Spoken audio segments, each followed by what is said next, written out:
Estamos viendo la creación.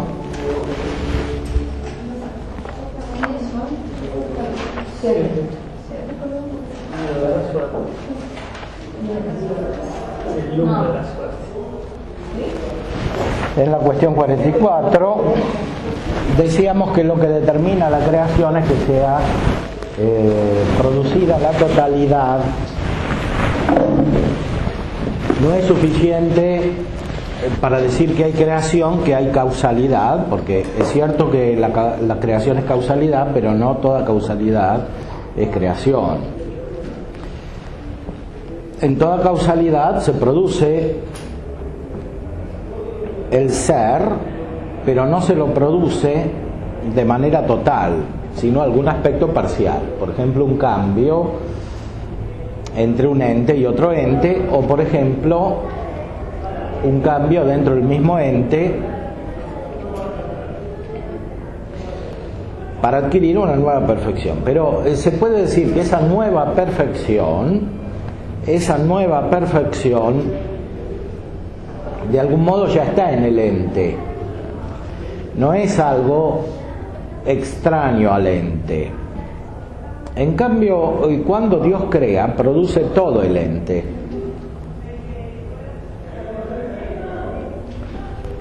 Cuando Dios crea, produce todo el ente. Veamos, en este primer artículo está de una manera concentrada la prueba de la creación, que después es retomada en las cuestiones disputadas sobre la potencia de Dios. Hace muchos años yo hice la tesis de licenciatura acá sobre eso, sobre las cuestiones disputadas en la creación. Está en la biblioteca, si lo quieren leer, está ahí. Las pruebas de la creación, las cuestiones disputadas de potencia, son mucho más elaboradas, más complejas que las que están en la suma. De potentia Dei.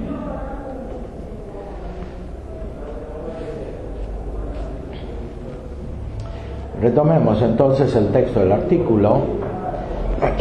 Es necesario afirmar que todo lo que existe, de algún modo existe por Dios.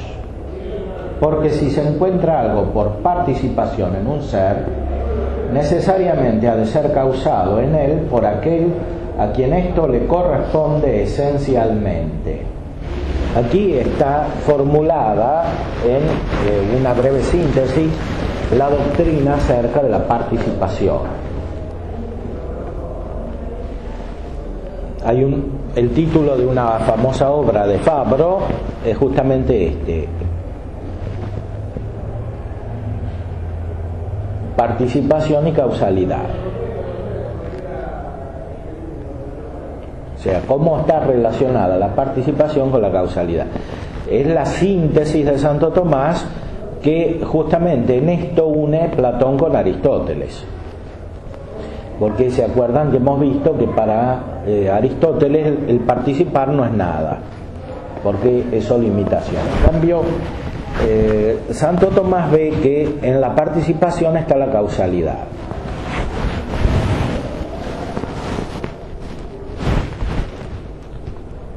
O sea, participar es recibir algo de una causa que tiene lo que se recibe de una manera perfecta, o al menos superior.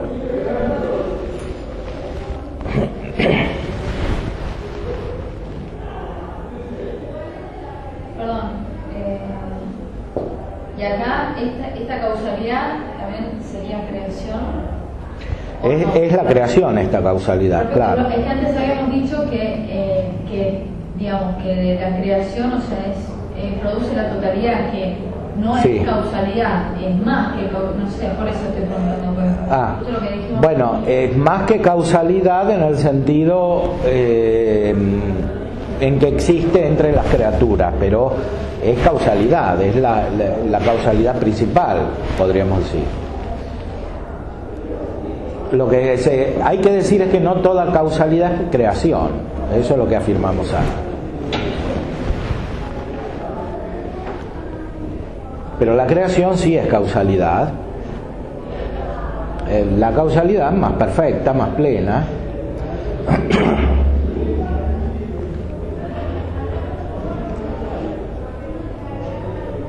O sea, aquí hay una profundización metafísica respecto a Aristóteles, porque Aristóteles ve que hay perfecciones y que esas perfecciones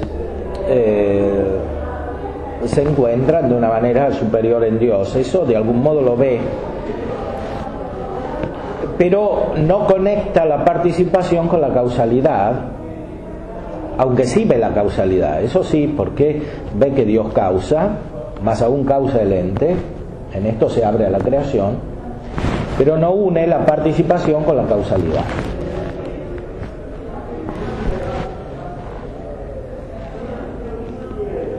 A ver, si tratan de entender por qué es verdad esta frase, si se encuentra algo por participación en un ser o en un ente, necesariamente ha de ser causado en él por aquel a quien esto le corresponde esencialmente.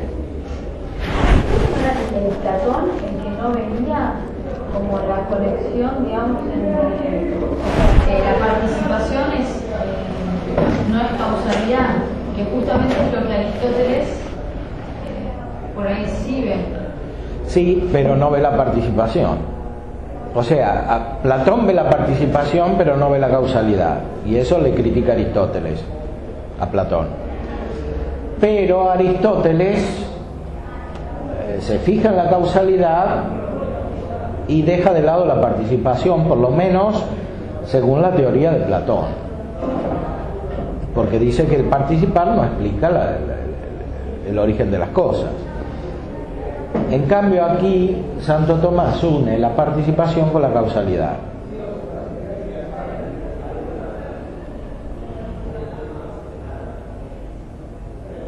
O sea, lo que es participado es causado. Lo que es participado es causado, es producido. Esto es así porque si uno piensa en una perfección, en sí, esa perfección es una sola. Por ejemplo, la bondad, o la belleza, o la verdad, o la unidad, es lo que dijo Platón. Es la idea. Ahora, por qué hay otra cosa que es bella, buena, verdadera, ser, etcétera? Ese es el problema. Si hay otra cosa, tiene que ser causada por la belleza en sí, la verdad en sí, la unidad en sí, etcétera. ¿Me entienden? Ahora, ¿por qué? ¿Por qué es así? Requiere más bien una contemplación metafísica que una prueba. Hay que entender, hay que ver que lo limitado no se explica sino por lo ilimitado. Porque lo limitado es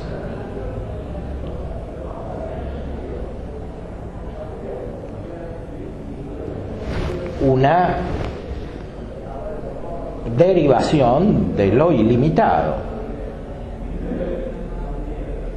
Es lo ilimitado pero menos. Eso se quiere decir.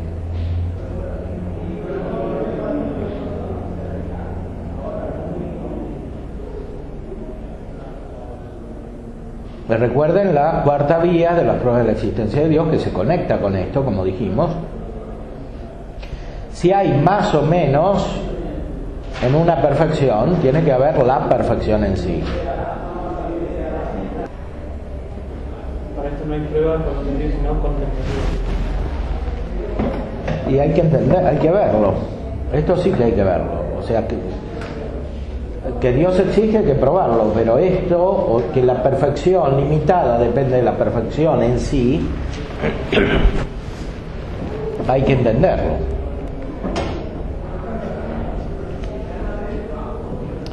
Acá pone un ejemplo para entenderlo. Como se encandece el hierro por el fuego. El fuego sería como el calor en sí, que comunica el calor a otras cosas. Es solo un ejemplo. Es verdad que el fuego no es el calor en sí. físicamente, pero sirve para entender de qué se trata aquí esta verdad metafísica. Se ha demostrado anteriormente, al tratar sobre la simplicidad divina, que Dios es por esencia el ser subsistente, ipsum esse subsistens, el mismo ser subsistente.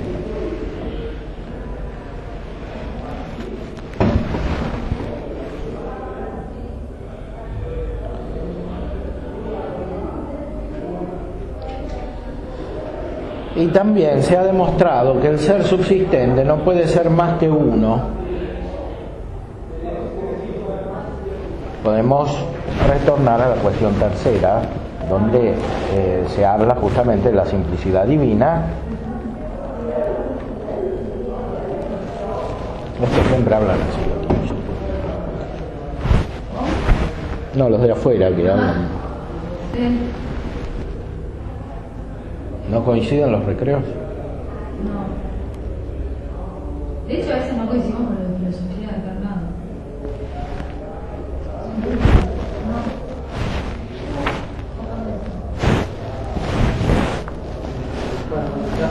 O sea, de la simplicidad divina se puede deducir la participación. No la participación, sino el hecho de que Dios es el ser, puro ser, simple.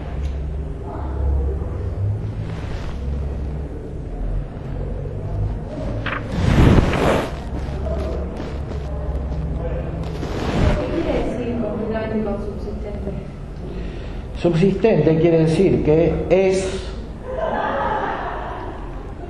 como ser. Subsistente quiere decir es, o que es.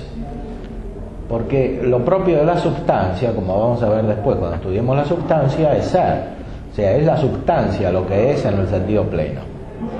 Más aún, la palabra latina que indica la substancia, o sea, esencia, viene del ser. Esencia es lo que es. ¿Y de qué otra manera podría ser?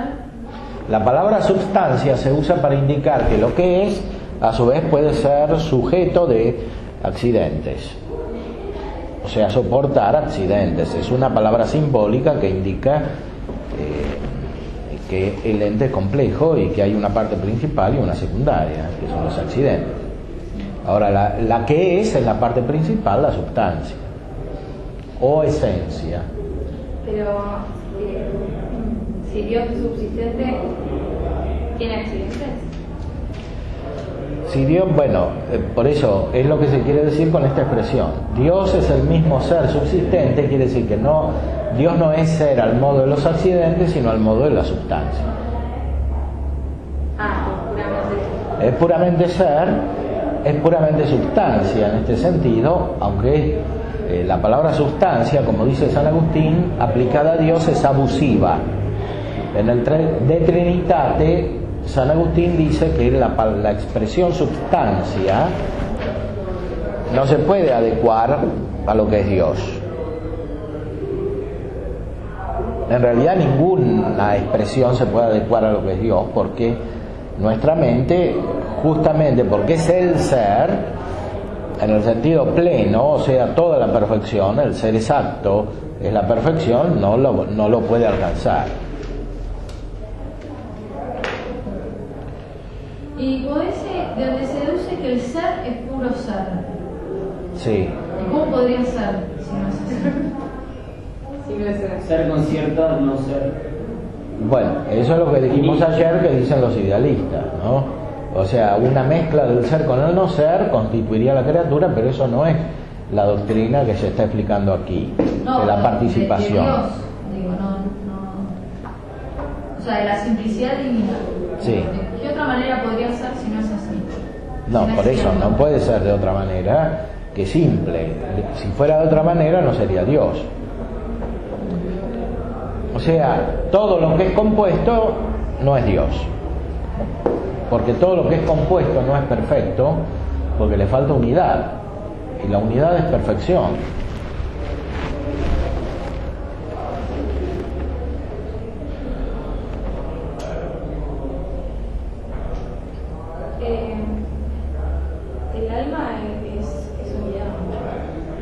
es unidad, y sí. es perfecta.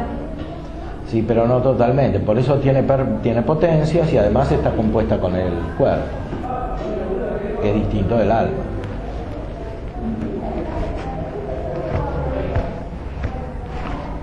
Si a uno le matan el cuerpo, no le matan el alma. En realidad lo que matan es la persona, pero afectan directamente el cuerpo.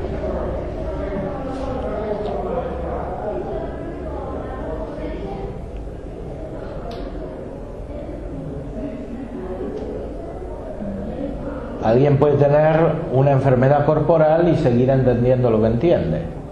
La enfermedad no afectar la inteligencia. Si fuera solamente un compuesto, una enfermedad grave alteraría la inteligencia de alguien, por ejemplo. Evidentemente hay enfermedades que impiden el uso de la inteligencia, pero esto es otra cosa. Porque hay enfermedades que no permiten que haya fantasmas o imágenes para abstraer y para conocer, convirtiéndose a los fantasmas, y por tanto el uso del acto del intelecto está impedido. Pero mientras es posible que se entienda, la enfermedad corporal puede no afectar la operación intelectual. Alguien puede estar enfermo del hígado, puede tener un trauma en una pierna o una herida o lo que fuere, y eso es una enfermedad corporal que no afecta a la inteligencia. Incluso algunos entienden más cuando están enfermos que cuando no están enfermos.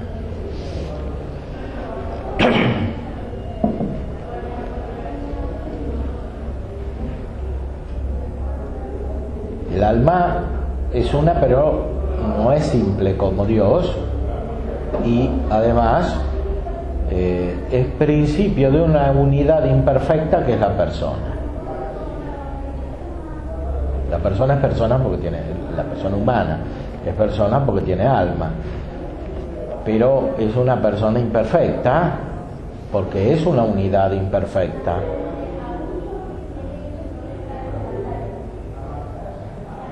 Porque tiene el ser imperfecto.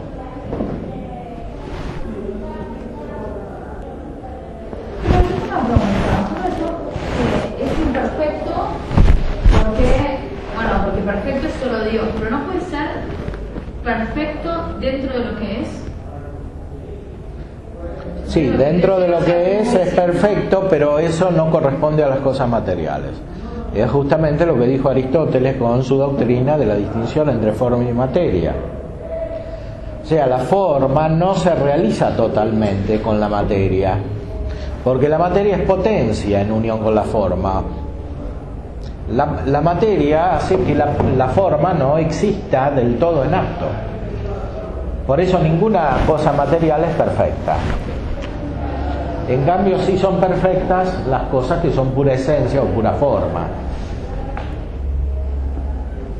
Porque esa forma no tiene potencia. Dentro de su orden es perfecta. En ese sentido, por ejemplo, Santo Tomás dice que la esencia de los ángeles es infinita. Infinita porque no tiene ninguna limitación dentro de lo que es.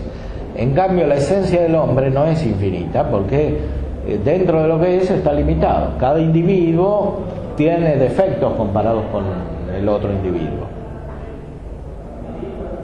No solo defectos en el sentido de que esté afectada la esencia humana, como sostenemos teológicamente en el pecado original. Ese es un defecto que le quita la integridad a la esencia, o sea, ya no está entera como debería estar. Pero incluso cuando la esencia está íntegra, cada individuo no la realiza totalmente. Es defectuoso respecto de lo que sería la humanidad en sí, que no existe en ninguna persona humana, aunque sí creemos que existe en la persona divina de Cristo, que es el hombre perfecto, que realiza totalmente la humanidad. Por eso teológicamente las personas que se unen a Cristo se perfeccionan humanamente, naturalmente. Pero eso es sobrenatural, es por la gracia de unión, o sea, la unión hipostática entre la naturaleza humana y la naturaleza divina.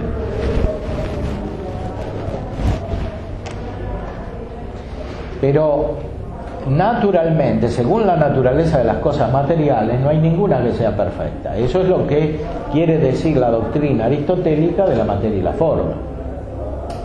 La materia es potencia respecto de la forma.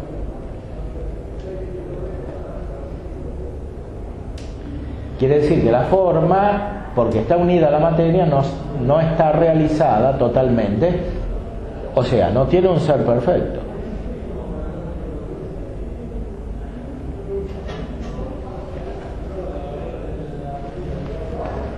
Las cosas que no tienen materia, en cambio, tienen un ser perfecto dentro de su esencia, que sin embargo es limitada respecto del ser subsistente, que es el ser divino.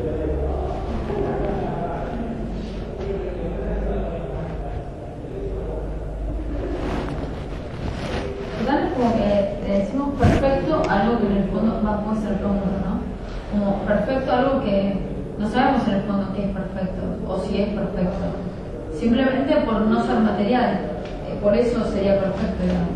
Por no ser material no tiene limitación en el sentido de algo que no está del todo realizado. Propiamente la materia no es tanto limitación como falta de realización. Y más todavía que falta de realización es potencia de realización. O sea, el que tiene materia puede realizarse, pero no está del todo realizado porque tiene materia. O sea, está en potencia. Todo lo que tiene materia está en potencia. ¿Qué quiere decir que está en potencia? Que no está del todo realizado, del todo perfecto, que no es del todo, quiere decir también.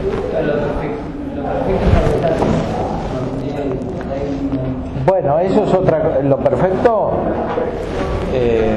comparado con la imperfección del movimiento, sí es algo estático, pero no es algo estático en sí mismo, porque si lo comparamos con la estaticidad de las cosas materiales, o sea, lo perfecto es superior a la estaticidad de las cosas materiales. Las cosas materiales muchas veces son estáticas porque no tienen perfección. Por ejemplo, el cadáver de un perro no se mueve porque es imperfecto, no tiene la vida. Entonces, el movimiento del perro manifiesta una perfección que es su ser o su vida. Y las cosas espirituales tienen más perfección, que se manifiesta especialmente en las operaciones espirituales, intelectivas y volitivas, que no entendemos directamente sino por analogía respecto de las otras. Por eso decía Aristóteles que son un cierto movimiento. Entender, por ejemplo, es un cierto movimiento, porque no es el movimiento físico, que es pasaje de la potencia al acto y por tanto implica imperfección. El entender al revés implica perfección. Sí. El movimiento de la voluntad siempre es para adquirir una perfección. El movimiento de la voluntad es para adquirir una perfección. Sí. Que antes no se tenía. Que antes no se tenía. Exactamente. Esa perfección es el bien. ¿Y en Dios? En Dios el movimiento de la voluntad es para expresar su perfección. Por ejemplo, en la creación. Porque una persona que es perfecta también tiene voluntad, una persona humana. No para adquirir bienes que no tiene, sino para difundir los que ya tiene.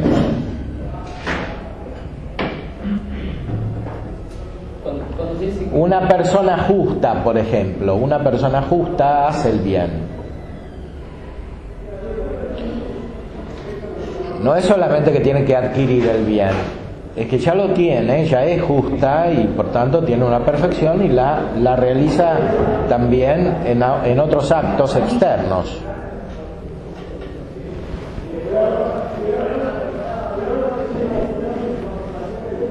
Cuando dice que el alma tiene actos propios, se diría que también tiene cierta potencialidad.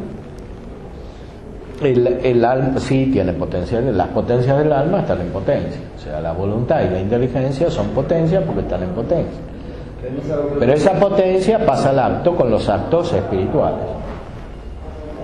Pero la potencia no es algo propio de la materia, ¿no? No es algo propio de la materia, justamente porque hay una distinción entre la esencia, que no es todo el ser, y el ser subsistente, que es Dios. Y esa distinción se basa sobre la potencia y el acto.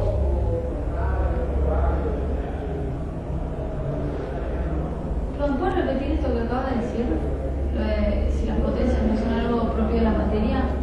La potencia no es solamente algo propio de la materia, es algo propio de la criatura.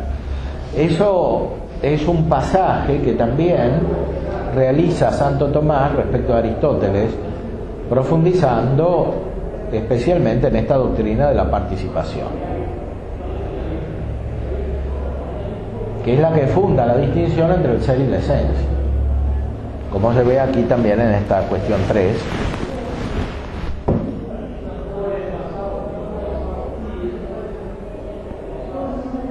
Así como lo que tiene fuego y no es fuego es fuego por participación, de la misma manera lo que tiene ser y no es ser por participación. Por su parte, Dios es su esencia, como quedó demostrado. En cambio, si en cambio no fuera su propio ser, sería ser por participación, no por esencia.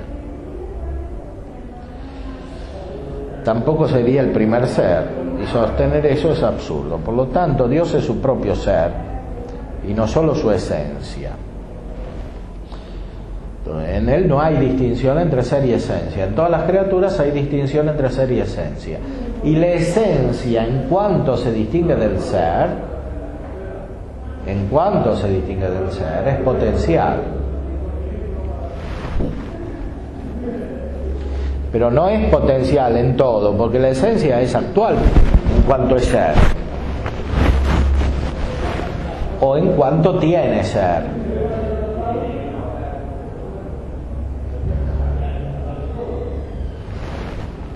No entiendo. ¿Cómo la esencia puede ser potencial? Respecto del ser divino es potencial en el sentido de que no lo realiza totalmente.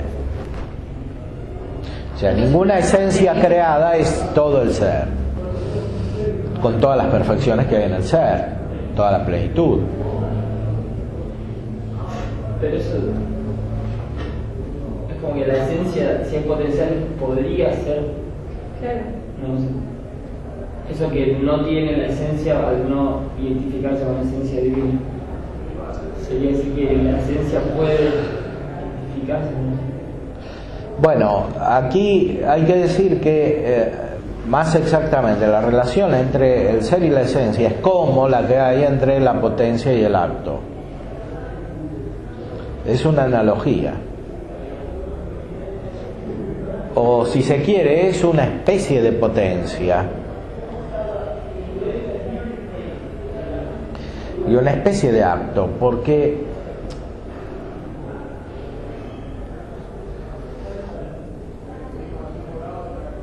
no es que pueda ser todo el ser.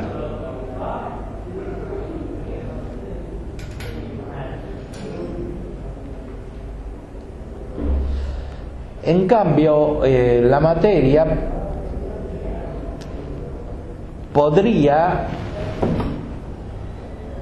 ser toda la forma, pero esto solo de una manera sobrenatural en el caso de la humanidad de Cristo, podríamos decir. O sea, la materia sigue siendo materia, pero no impide la perfección total de la forma.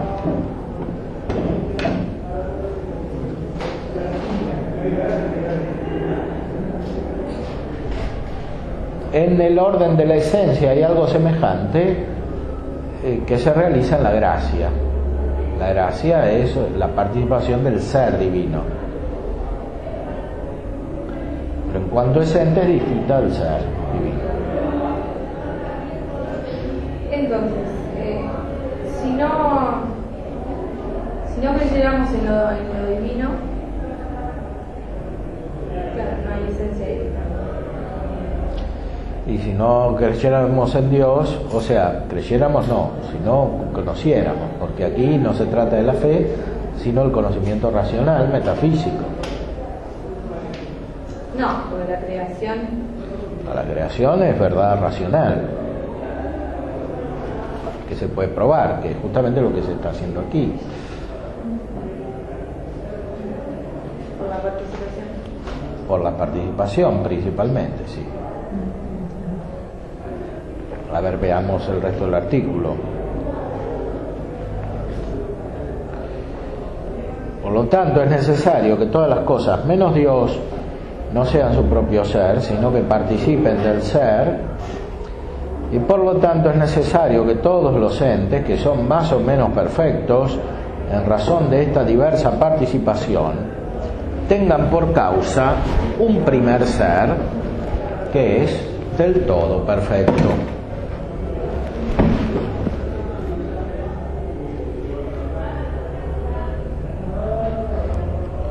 Por eso Platón dijo que es necesario presuponer la unidad antes que la multitud. Y Aristóteles, en el segundo libro de la Metafísica, dice que lo que es ser en grado sumo y verdadero, también en grado sumo es causa de todo ser y de todo lo verdadero. Así como lo que es caliente en grado sumo es causa de todo lo caliente. Aquí es significativo que San Tomás cita sea Platón como Aristóteles, porque une la doctrina de los dos.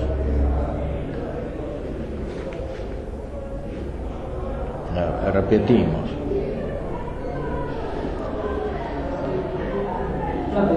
Sí.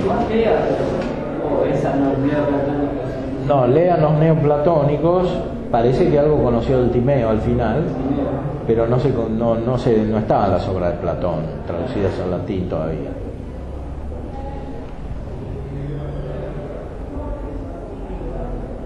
Pero lo conoce a través de Aristóteles y también de los neoplatónicos, en parte de San Agustín, que lo alaba mucho a Platón. A ver, repetimos la argumentación.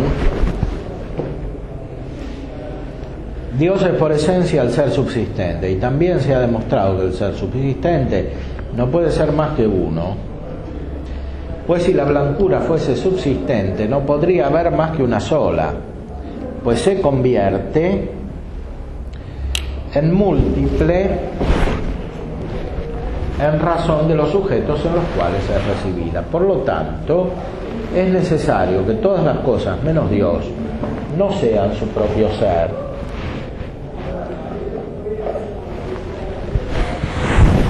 Las cosas no son su propio ser, quiere decir que no son totalmente el ser.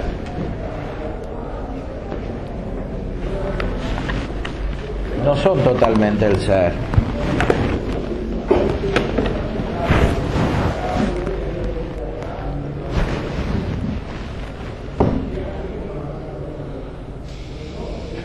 Sino que participen del ser, y por lo tanto es necesario que todos los seres, que son más o menos perfectos en razón de esta diversa participación, tengan por causa un primer ser que es del todo perfecto.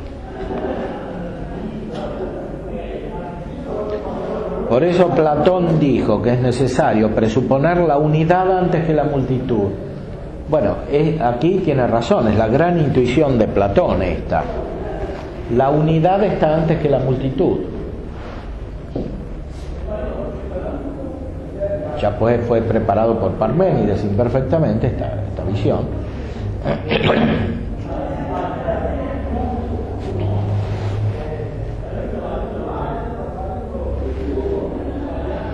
Primero puede ser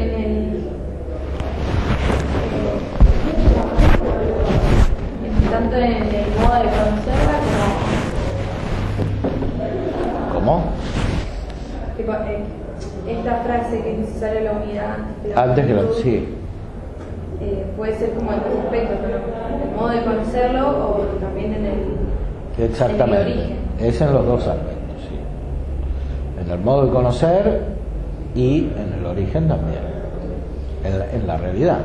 O sea, el conocimiento sigue a la realidad. O sea, es la realidad presente el conocimiento.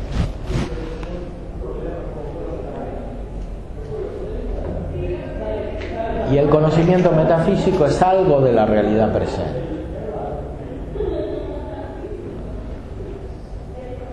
No es toda la realidad. Uno conoce metafísicamente cuando se une a las cosas fundamentales, o sea, a las causas principalmente, y a los efectos principales de las causas. En primer lugar, el ente. Y después cita Aristóteles. Aristóteles, en el segundo libro de la Metafísica, dice que lo que es ser en grado sumo y verdadero también en grado sumo es causa de todo ser y de todo lo verdadero. Bueno, aquí fíjense que la doctrina de la participación como causalidad en el fondo la toma de Aristóteles más que de Platón, aunque Aristóteles no la llama participación. Cita acá el libro segundo. Pasa que participación, por lo menos a mí, me da como una sensación de constancia, de constante dependencia. Por ahí, si Aristóteles no dice, de hecho no lo hace, no dice participación, pareciera ser por ahí como de una vez y listo. ¿No? Claro. Sí, bueno.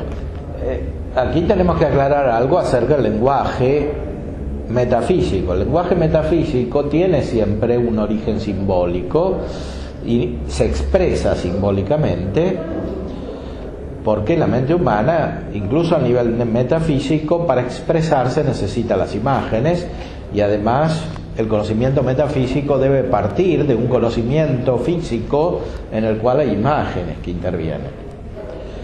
El lenguaje siempre con imágenes. Entonces, participar es tomar parte. Uno se imagina una torta grande y le saca un pedazo.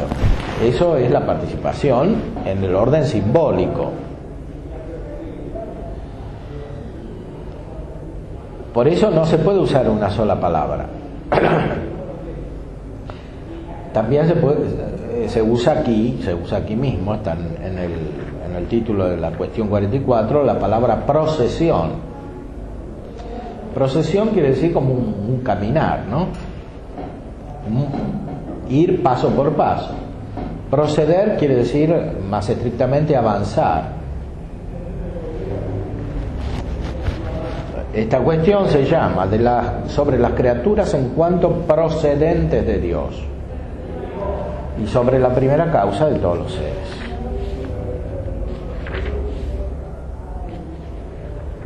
Cuestión 45, del modo como proceden las cosas del primer principio. Es la palabra prodos, que viene de los neoplatónicos.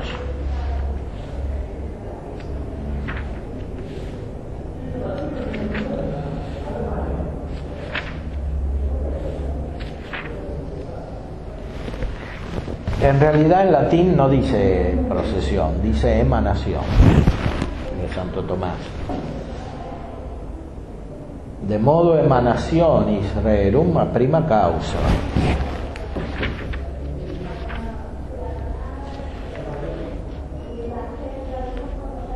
Los títulos propiamente no son de Santo Tomás, sino de los discípulos, pero están tomados del texto.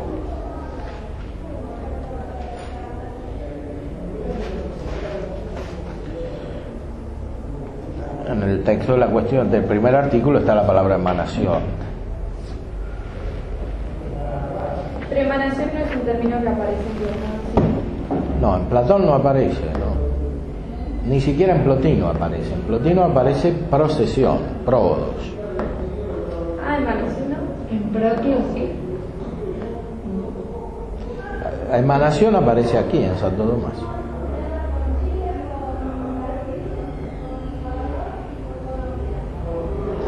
Bueno, pero aquí no interesa tanto la historia cuanto analizar que se trata de un lenguaje simbólico, porque manar también es como que hay una fuente y sale agua, emana. Manar quiere decir surgir.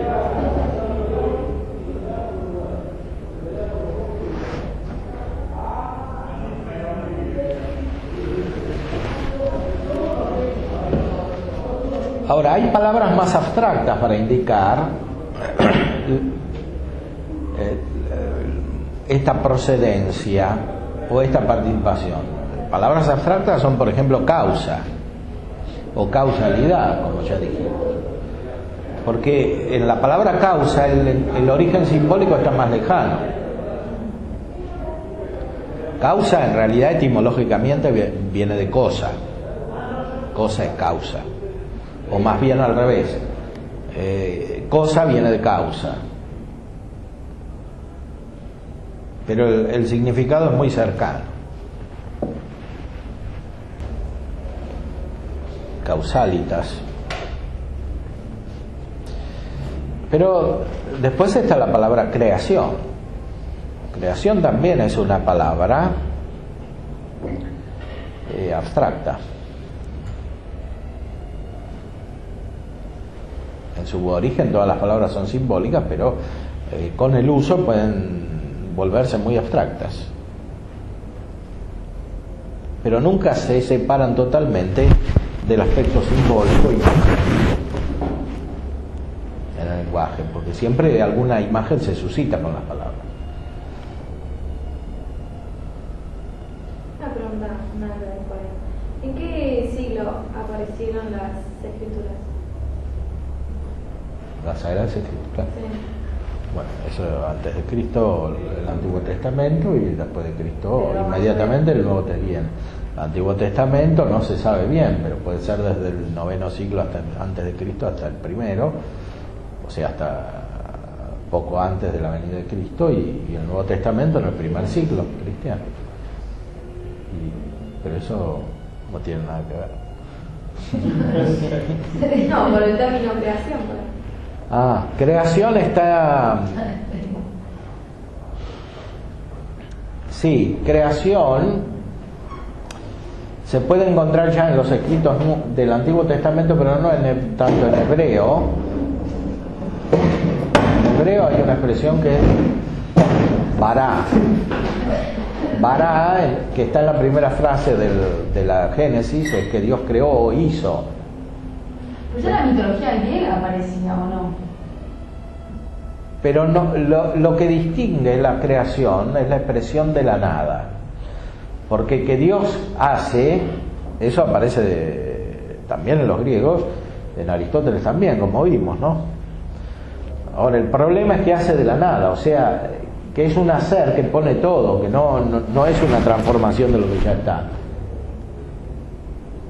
Y en la Biblia se quiere decir eso, porque al principio creó Dios el cielo y la tierra, y después fue creando todo lo demás. O sea que Dios creó todo, hizo todo, quiere decir. Ahora, en el Antiguo Testamento, la noción de creación aparece más cercana en el libro de los Macabeos. Pero es que en un libro escrito en griego. Que Macabeos habla de que vino de la nada. Sí.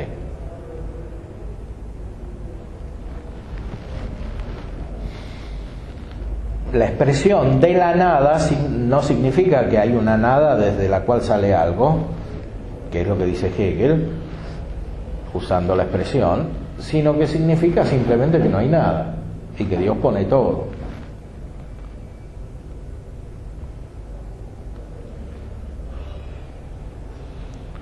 Produce todo lo que hay, todo el ser.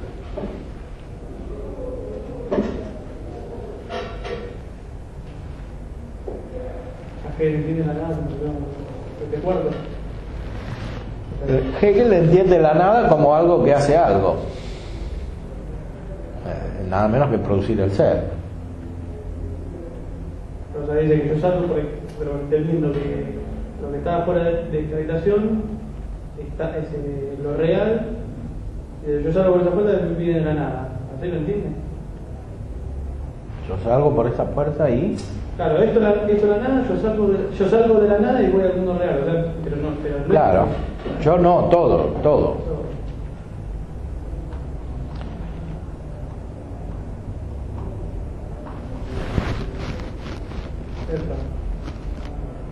Y Heidegger dice algo parecido, inspirándose en Hegel.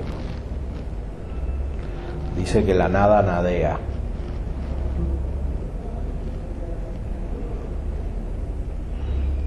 Que es como decir que la nada obra.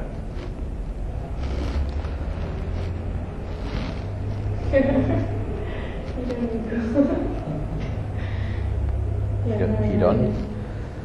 La nada nadea. O la nada nada. Pero no en el agua, ¿no? Ahí volvemos a estar.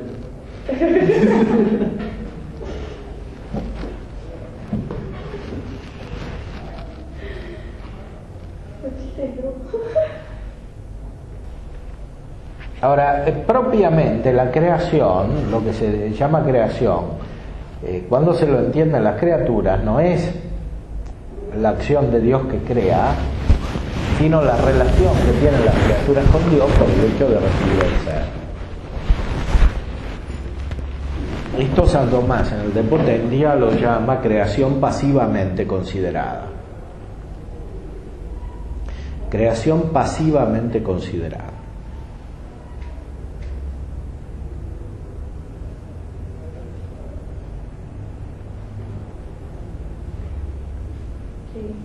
¿Qué quiere significar esto? Que no es la creación como acción, sino como el resultado de la acción.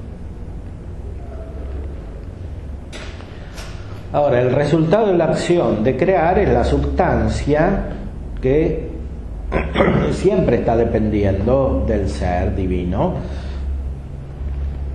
y esta relación se llama creación, pero creación pasivamente considerada.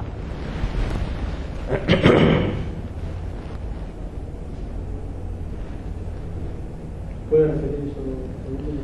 Esta relación se llama creación pasivamente considerada. ¿Qué relación? La que tiene la sustancia creada respecto del ser por esencia.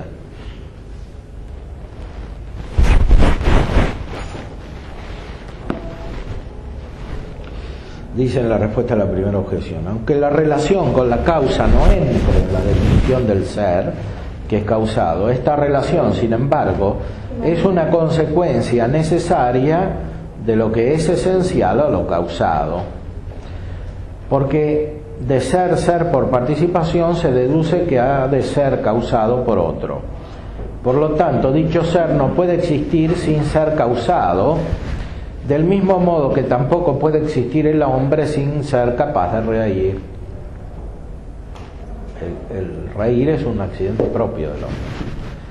Los animales no pueden reír y los ángeles tampoco.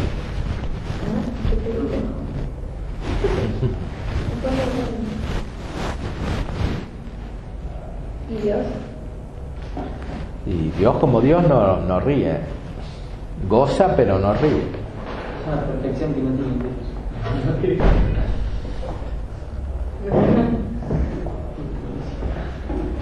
La risa es una expresión de algún tipo de gozo. Aunque sea un gozo inmediato, pero es un gozo. ¿No le vamos a nombrar a Rosa? ¿Eh? No, pero lo puedes decir. Supone que alguien entiende algo.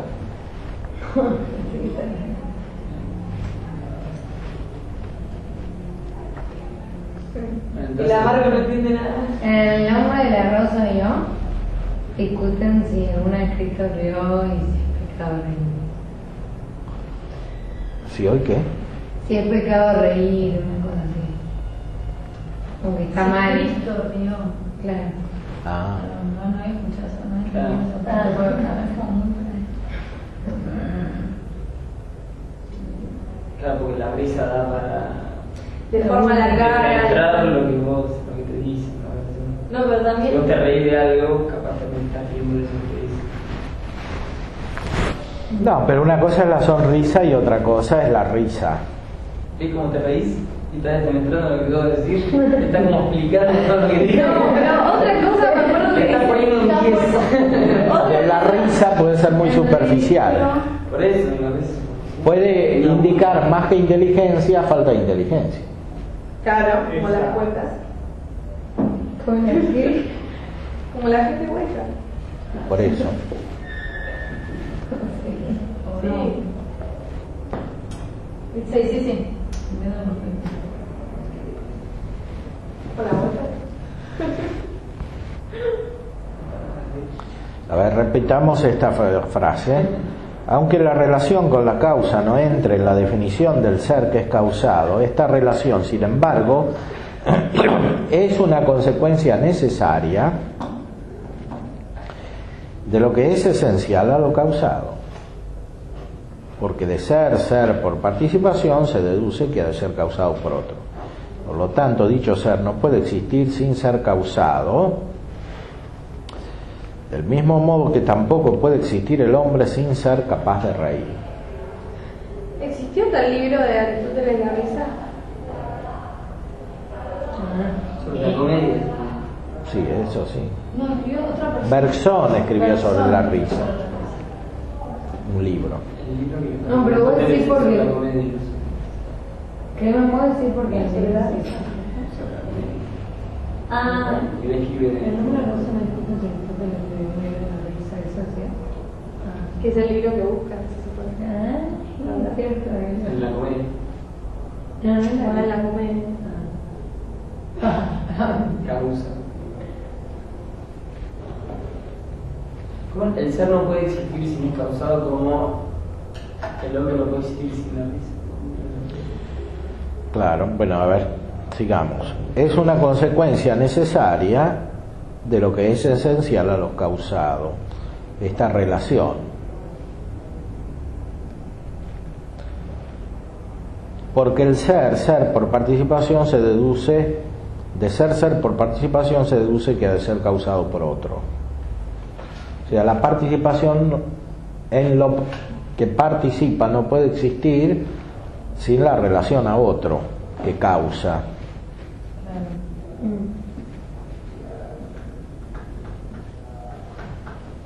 Por lo tanto, dicho ser no puede existir sin ser causado, del mismo modo que tampoco puede existir el hombre sin ser capaz de reír.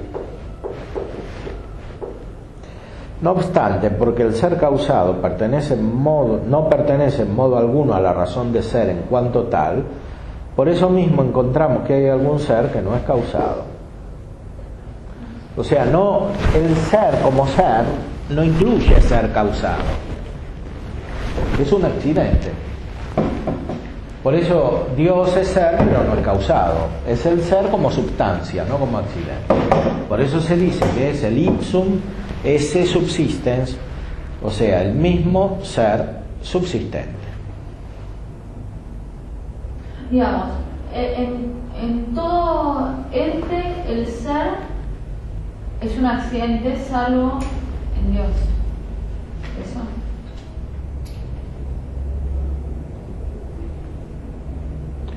En todo ser es accidente. ¿Que el ser? No, el ser no es accidente el ser. El ser Es por es accidente. Sí. Bueno, se puede decir que el ser tiene un accidente que es la relación de causalidad o de creación.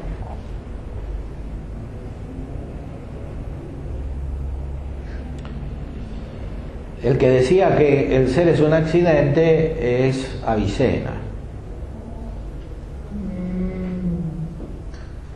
Todo era accidentes del ser. No, todo, o sea que hay una distinción entre ser y esencia, y el ser es como un accidente de la esencia. Claro, pero no era el que decía que en el tema de los universales, que como que todo eran accidentes de esa esencia común. No teníamos sustancialidad propia, sino que Claro. era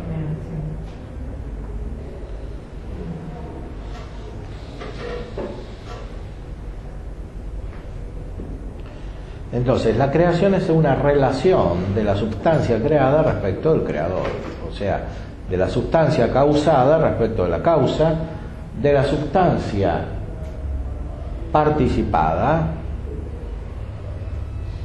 respecto de la sustancia imparticipada.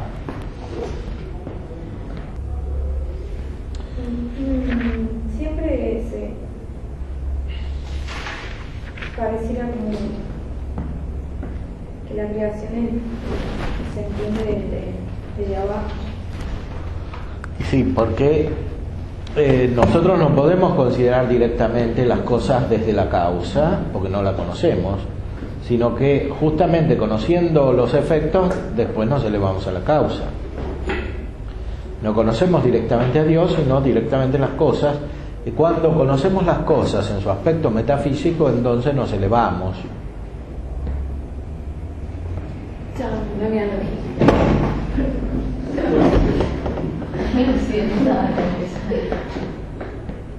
Entonces nos elevamos. Nos elevamos por analogía. Ahora, la analogía es, en primer lugar, la relación de las cosas con Dios. Se puede decir que la analogía es la creación misma.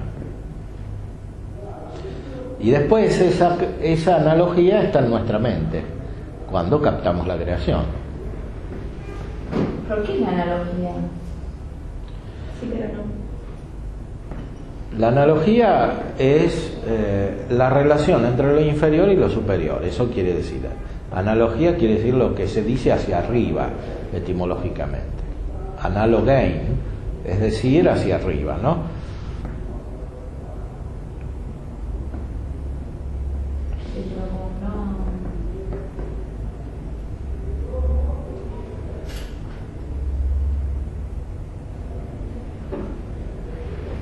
Es decir, hacia arriba. Sí, pero ¿qué quiere decir? Perdón, no entiendo. Algo que esté arriba, está lo que está abajo.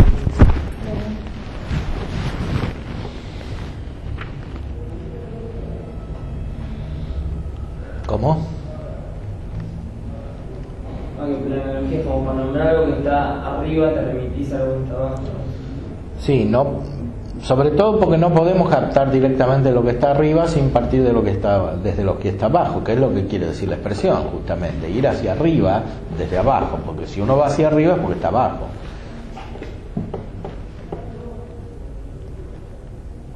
Pero Dionisio, que usa la expresión, dice que es la analogía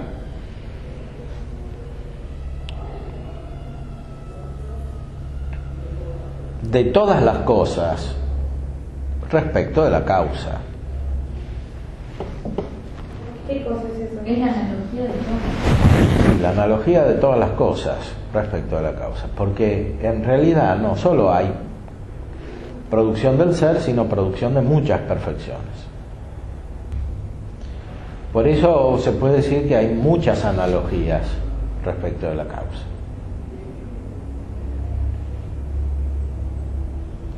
Pero la analogía básica es la del ser, que es la que llamamos estrictamente creación. Ahora, en el ser están como implícitas otras analogías, que son todas las otras perfecciones que están en el ser, que también viene de la causa.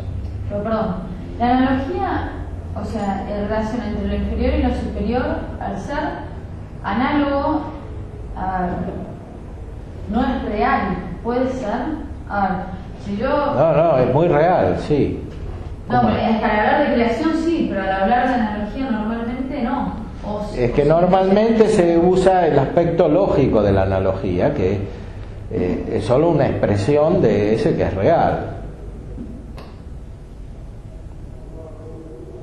La analogía que es real es la participación también.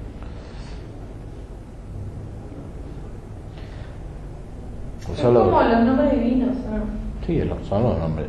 Los nombres divinos expresan la analogía. Sí, pero una cosa es decir, no sé... Puedo decir que la creación es un hecho real de creación, A eso y la voy. analogía es como una interpretación de ese creador.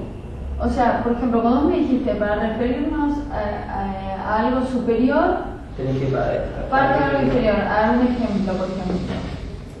O de Dios tipo, es bueno. Dios no es bueno, Dios es más que bueno. Bueno, Dios es bueno, es una analogía respecto de tu mamá. O sea, la bondad que yo veo acá en el mundo, bueno, Dios debe ser eso. O bueno, mucho más una especie de decir. Pero O sea, ahí no se está creando nada. Digamos. Pero cuando vos hablas de creación, como decías más creación pasivamente considerada. Vos hablas de creación porque no es que Dios crea, o sea, no lo ves desde el dedo, sino desde el efecto. Lo que ves, te remitís a lo de arriba. Entonces decís, bueno, hay una creación. Sí, También bueno. podría decir, bueno, hay analogía. Se parte de esto para llegar a la causa. Cuando hablamos de que sea perfección más o menos, tiene que O sea, ser- llegamos a la idea de creación, no a la creación en sí. O sea, yo deduzco que debe haber una creación a partir de eso. A par- A partir de los efectos, no sé. Deduzco que debe haber un creador, no sé, lo veo en Yuri. No es la idea de creación lo que conozco. Está bien. Alguien que dice Yuri en perfección. Rubio, No, lo que conozco es la creación, no la idea de creación. Pero por analogía o no, porque dice que la analogía. No, conozco la forma analogía. de decirlo, me parece. Conozco la analogía. Y La analogía es la creación, es la participación, claro. Por eso, es otra cosa. Ahora, ¿cómo la conozco? Teniendo presente la analogía en mi mente, metafísicamente, que es lo que de un modo muy vago se podría llamar idea de analogía, pero no es ni siquiera una idea de analogía, porque es la analogía que está presente en mi mente. Metafísicamente no tenemos ideas propiamente hablando, las ideas se refieren a las cosas materiales.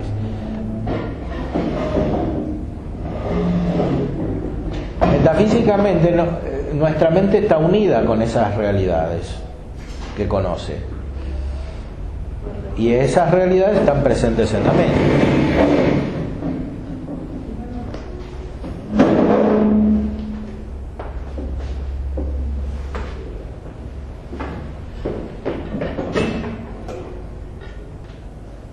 Bueno, el tema de la creación de la nada se completa con el análisis del origen de la materia, como está puesto aquí en esta cuestión, porque si Dios crea las formas pero no crea la materia, en realidad no crea todo. O sea, no todo el ser surge de Dios, sino una parte, porque la materia no surgiría de Dios. Bueno, esto evidentemente está considerado respecto de Platón, en el cual no está claro el origen de la materia, pero sobre todo está considerado en sí mismo. Si Dios es creador, es el origen de todo el ser, tiene que ser el origen de la materia. Veamos.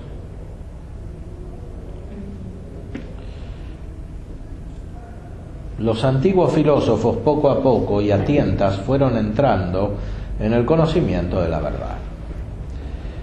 Pues desde el principio, tal vez por su primitiva rudeza, no pensaron que hubiera otros seres fuera de los cuerpos sensibles. Algunos que admitían el movimiento no consideraron movimiento más que a partir de algunos accidentes, como la vaporización y la densidad, la unión y la separación.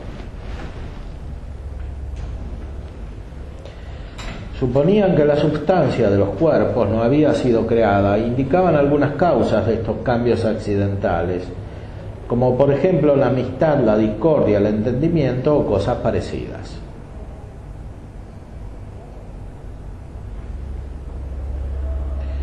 Posteriormente, otros distinguieron por el entendimiento entre forma sustancial y materia,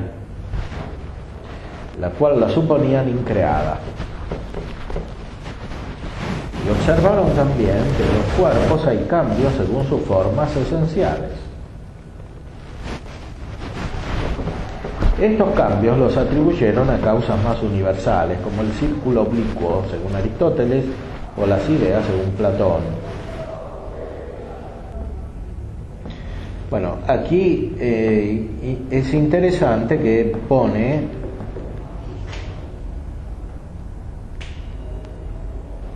Aristóteles cerca de Platón,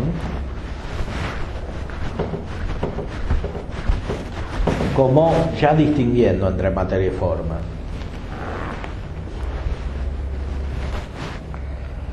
Pero hay que tener presente que la materia se contrae por la forma en una especie determinada, así como la sustancia de cualquier especie se contrae a un modo particular de existir por los accidentes que se le añaden, como hombre se limita por blanco.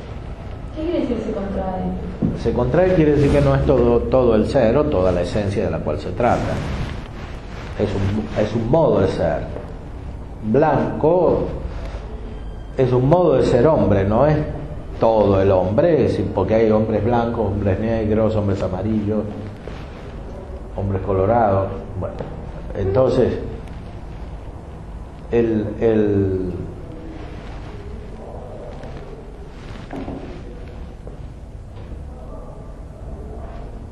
accidente restringe el ser.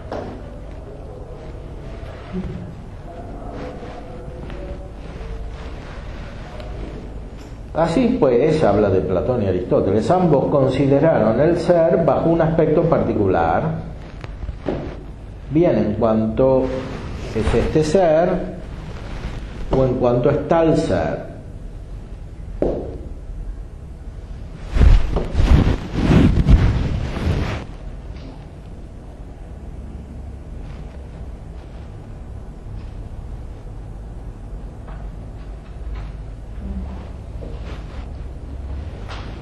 Bueno, en realidad más propiamente habla de los presocráticos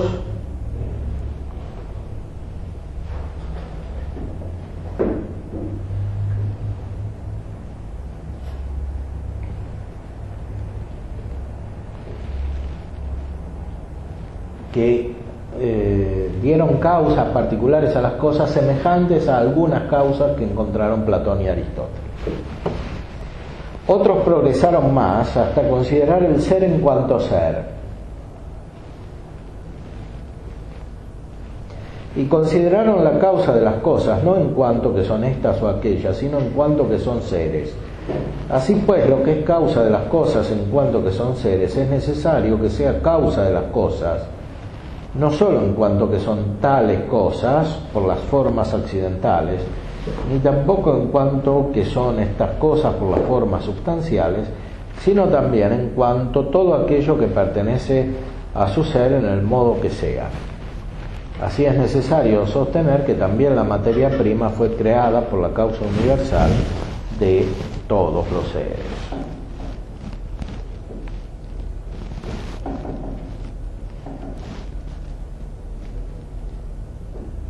Pues la materia prima fue creada por la causa universal de todos los seres, sí.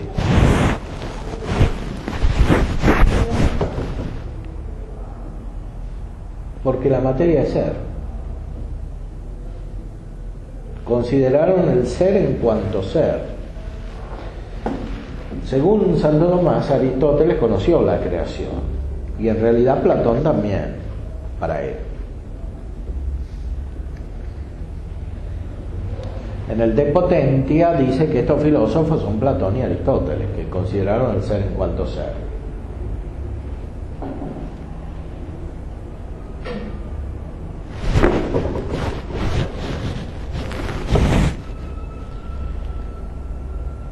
El filósofo en el primer libro de la física está hablando del ser hecho en particular, y consiste en pasar de una forma a otra,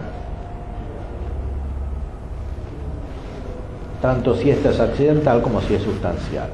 Ahora, nosotros estamos hablando aquí de las cosas en cuanto que emanan del principio universal del ser. De la emanación de esta causa no queda excluida tampoco la materia, aun cuando lo esté del sentido dicho anteriormente. Ya la materia no es ser en modo perfecto,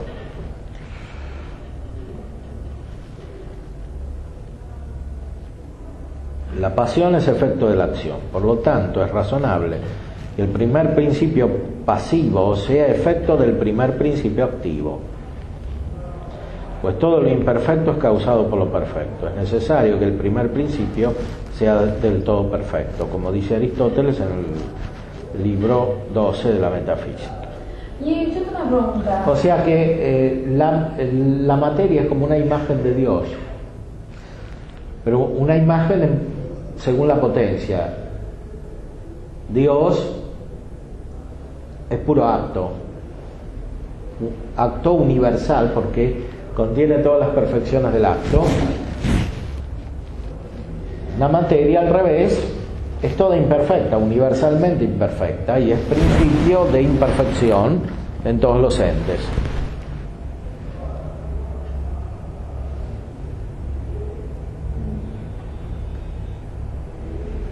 En todos los entes que tienen materia, aunque son materiales. Pues no todos son así, como dijimos. Yo tengo una pregunta. La imperfección. No, me parece pero muchas veces por ahí dice, bueno, la maldad en el mundo no habla de, o sea, digamos, la imperfección de lo creado no habla en parte de a una imperfección. O sea, ¿Por qué lo imperfecto remite a una perfección y no lo imperfecto? No dice, bueno, por ahí esta imperfección también está en potencia en el creador. Digo, no, la imperfección. En potencia no, pero digamos como eso. Sí. Bueno,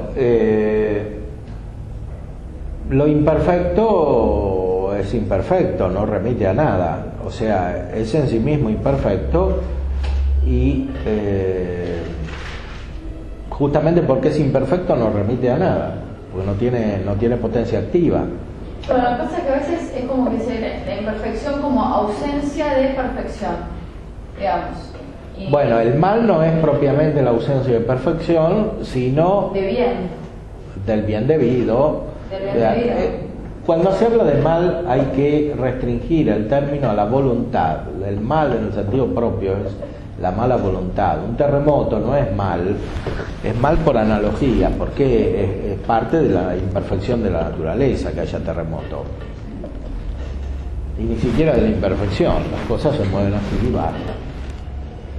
Imperfección de la naturaleza es que se enferme un animal, por ejemplo, en sentido propio, que un caballo se enferme y se muere. Eso sí es parte de la imperfección de el terremoto es que la tierra es así, funciona así. Pero el mal es algo de la voluntad, es una debilidad de la voluntad, que podría ser fuerte y es débil. Eso es propiamente el mal. O sea que podría producir un acto y no lo produce. Lo otro es mal por analogía. Siempre hay que restringir el campo del análisis, porque si no se confunde todo. El mal es la mala voluntad, propiamente hablando. Porque un gato no es malo porque es más imperfecto que el hombre. Le falta la vida del hombre, que es superior, pero no es malo.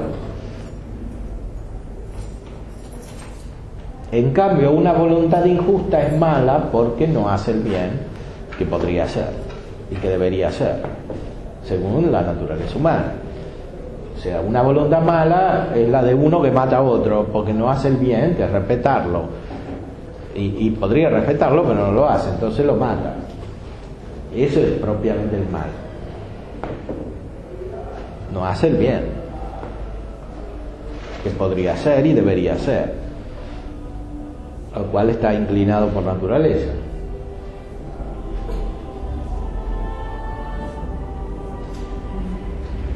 Bueno, muy bien.